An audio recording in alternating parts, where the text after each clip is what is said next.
एक एक शब्द को अगर आप समझोगे ना तो जीवन का आनंद पा जाओगे। कई लोग आकर कहते हैं गुरुदेव हमारे ऊपर बहुत कर्जा है, बहुत कर्जा है गुरुदेव, कोई उपाय बताओ ना कर्जा चुकाने के लिए। तो इतना करे ही काहे को? अब उसमें गुरु जी क्या करें, कर्जा का नाम ही धीरे धीरे पढ़कर देखो, कर जा, धीरे धीरे पढ़ के देखो। गुरु जी से पूछने की जरूरत नहीं है, उस नाम में ही सब कुछ छुपा है। कर जा, किसके लिए कर? अपने परिवार के लिए। मकान बना लो, गाड़ी बना लो, फैक्ट्री लगा लो, ये कर लो, और कर करके जा, वही तो कर जा।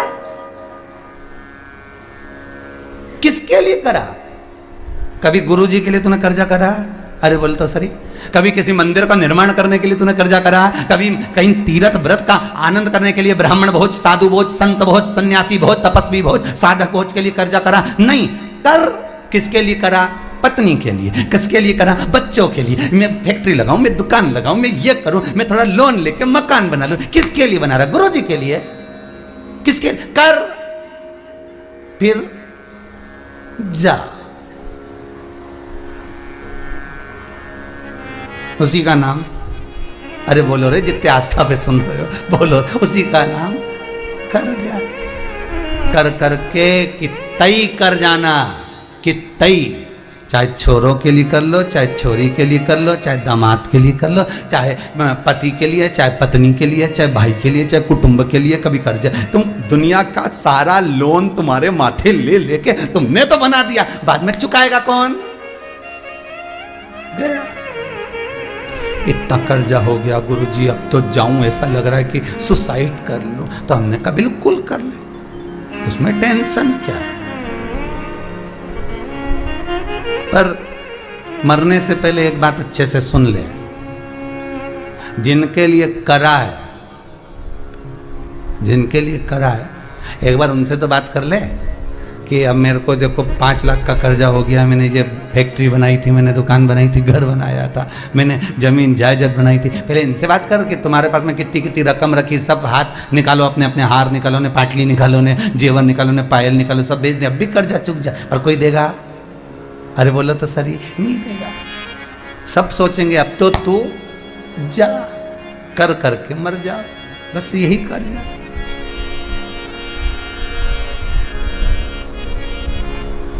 शिव कहते हैं कर्जा हो भी गया तो चिंता नहीं करना, शमी का पत्ता शहद में डुबो, श्रावण के महीने की 10वीं तिथि। कौन सी? श्रावण के महीने की 10वीं तिथि, एकादशी के एक दिन पहले, श्रावण महीने की 10वीं तिथि को शमी के पत्ते को, चाहे 21 हो, 11 हो, 51 हो, उसको शहद में डुबोकर शंकर भगवान के शिवलिंग पर उसको श्रृंगार करो। केवल चढ़ाना नहीं है, जब शहद में डूब जाएगा तो वो चिपक जाएगा। शिव का श्रृंगार करो। क्या होगा इससे? तो लिंग पुराण कहती है, नर्मदा पुराण कहती है, शंकर का जब हम शमी के पत्ते को शहद में डुबोकर श्रृंगार करते हैं, शंकर कहते हैं इसने मेरा श्रावण महीने में श्रृंगार करा है, तो क्यों ना मैं भी इसका धन का श्रृंगार कर कर इसको कर से मुक्त कर दूं, तब कर्जा चुकता, तब कर्जे से मुक्ति होती है। ये केवल श्रावण के महीने में किया जाता है, इसके सिवा कहीं कोई महीने में नहीं कर सकते आप इसको। और नहीं तो बाद में कहोगे कि हमको हर महीने, तो उस महीने में कर, केवल श्रावण की 10वीं, चाहे उजाले की कर लो, चाहे अंधेरी की कर लो, एक ही बार करना है। 2 10वीं पे भी नहीं करना है। श्रावण महीने की 1 10वीं पर अगर आपने इस 10वीं पे कर लिया तो अगली पे मत करना, अगली पे करा तो इसमें नहीं करा तो कोई बात नहीं, एक पर करना है, 1 10वीं। कितना भी कर जाओ, कितना भी लोन चढ़ा हुआ है, भगवान अब उसके भरोसे पर छोड़ दो कि हमने कुबेर भंडारी के भरोसे पर छोड़ दिया, हमने कुबेरेश्वर महादेव के भरोसे पर छोड़ दिया, हमने तो शिव को दे दिया। पर विश्वास रखकर, भरोसा रखकर, यहाँ ये पूरे आप कुबेरेश्वर धाम में कभी भी आओगे ना तो यहाँ कोई बाबा जोगी घूमता नहीं मिलेगा। यहाँ तो हम भी नहीं मिले तुमसे, टाइम ही नहीं इतना कि तुमसे मिले। राम नाम जपें कि तुमसे मिले, भगवान का भजन करें कि तुमसे मिलते फिरे। और कई लोग तो अंदर पत्र भी भेजते हैं, श्रीमान जी आए हैं, जरा 5 मिनट मिल लो। हमने कहा कुबेरेश्वर जी से मिला दो। हमारे पास आए हैं क्या? मिलने तो कुबेर भंडारी से आए, हमसे मिलने आओ तो बात दूसरी है। कुबेरेश्वर महादेव से मिलने आयो अपना दुख, अपनी तकलीफ, अपना कष्ट, अपना रोग, अपनी बीमारी, अपनी बात हमसे मत कहो। इस भूमि पर खड़े होकर जो बोलोगे वो उससे कहो। हमारे दुख तो वो काटता है, तो हम किसी के दुख काट सकते हैं क्या? नहीं, दुख वो काटेगा, तकलीफ वो मिटाएगा, कष्ट वो काटेगा, उससे कहो।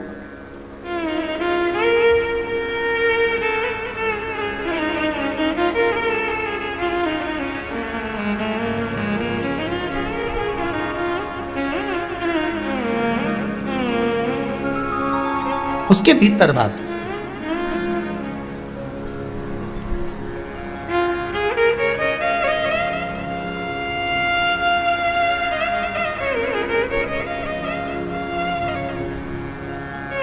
बस वेश्या की चित्तवृत्ति में उतर गया वो ऋषि का स्वरूप। उसने कहा ये पुरुष बड़ा सुंदर है, उसको ऋषि नहीं दिख रहा।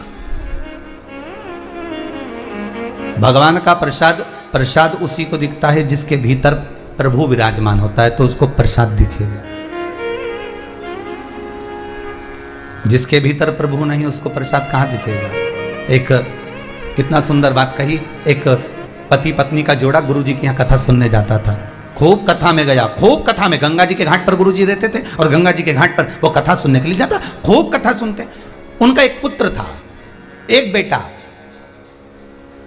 4 बेटे में से एक बेटा ऐसा था जिस बेटे के पांव विकलांग थे, बस घुटने के बल रगड़ कर चलता था। होते हैं कई लोग, आपने भी देखा होगा, उसके पांव खराब थे दोनों। गुरु पूर्णिमा का दिन जब निकलते निकलते उन्होंने कहा हम तो गुरु जी के आश्रम से जाएंगे ही नहीं, यहीं सेवा करेंगे, यहीं पर विराजमान होंगे। समय निकलता गया। गंगा जी के घाट पर गंगा दशहरे का उत्सव आ गया। गंगा दशहरे का जब उत्सव आया, खूब भीड़ पड़ी अपार। गुरु जी के आश्रम में ढेर भीड़ पड़ी और उसी में जो व्यक्ति इतने महीने से रह रहा था, उसी व्यक्ति ने आज गंगा दशहरे के दिन गुरु जी से प्रश्न किया, गुरुदेव हमें सेवा करते हुए आज कम से कम 20 साल हो गए, आपके यहाँ आते हैं, सेवा करते हैं गुरुदेव। गुरु जी बोले हाँ, मेरा बेटा जिसके पांव खराब हैं वो भी सेवा करता है, रगड़ रगड़ कर झाड़ू लगाता है, बुआरी लगाता है, कभी कभी फूलों की माला बना देता है, उसके पांव खराब हैं गुरुदेव। हाँ। गुरुजी एक प्रश्न करना है। गुरुजी बोले बोलो क्या प्रश्न करना है?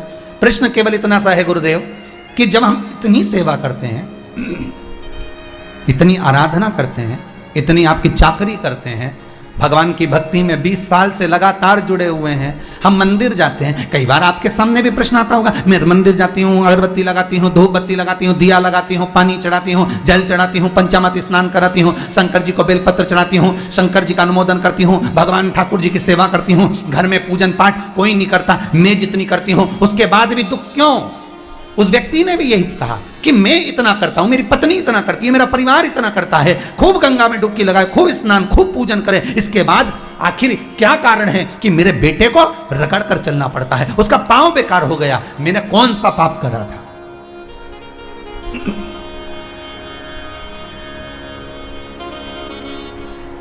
मैंने पाप कौन सा करा गुरुदेव? गंगा के घाट पर आज गंगा दशहरे का दिन है गुरुजी, सत्य बताना कि मैंने कौन सा पाप करा कि मेरे बच्चे को रगड़ रगड़ कर चलना पड़ रहा है, उसका कारण क्या है?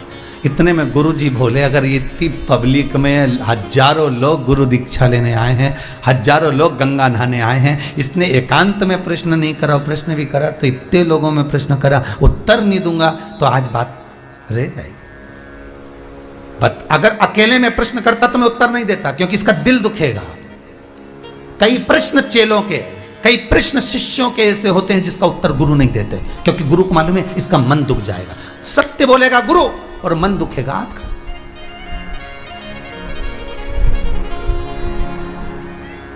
कई बार ऐसा हुआ कि गुरु सत्य नहीं बोल पाया, इसलिए मौन हो गया, बोल ही नहीं सका।